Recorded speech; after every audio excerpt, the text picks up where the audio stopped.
on a cold March evening back in 1876.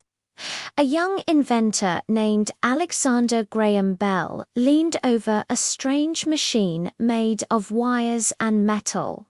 His heart was absolutely racing, but it wasn't for fame, and it wasn't for money. It was for the sheer possibility of what he was about to do. He was on the verge of changing the world forever.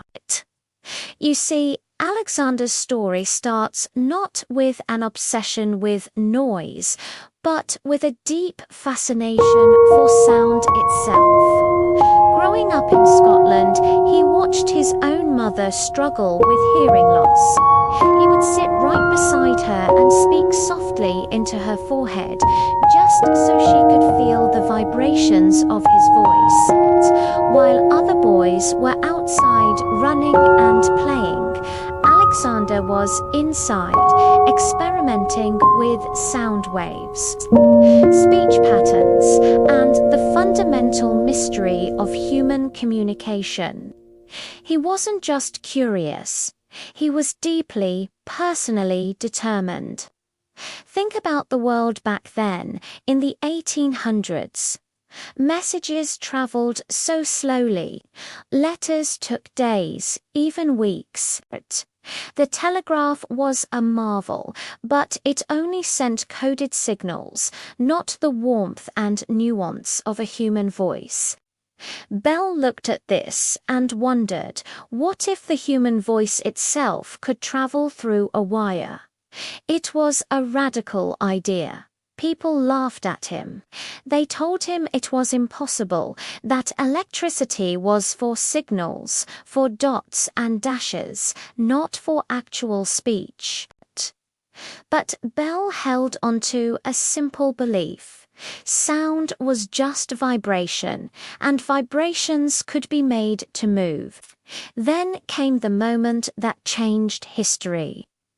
On March 10, 1876, after months of frustrating failures, broken equipment, and sheer exhaustion, Bell accidentally spilled acid on his clothes. In a moment of panic, without thinking, he called out, "Mr. Watson, come here. I want to see you." In the next room, his assistant, Thomas Watson, froze. He had heard Bell's voice, but it wasn't through the door, and it wasn't from a shout down the hall. It came through the machine. For the very first time in human history, a voice had traveled through a wire. The telephone was born. But Bell's story doesn't end with that invention. He was so much more than just an inventor. His true passion wasn't business. It was human connection. He dedicated a huge part of his life to teaching the deaf, driven by the belief that communication is not a luxury, it's a fundamental human right. Even after achieving worldwide fame and success, he never stopped experimenting.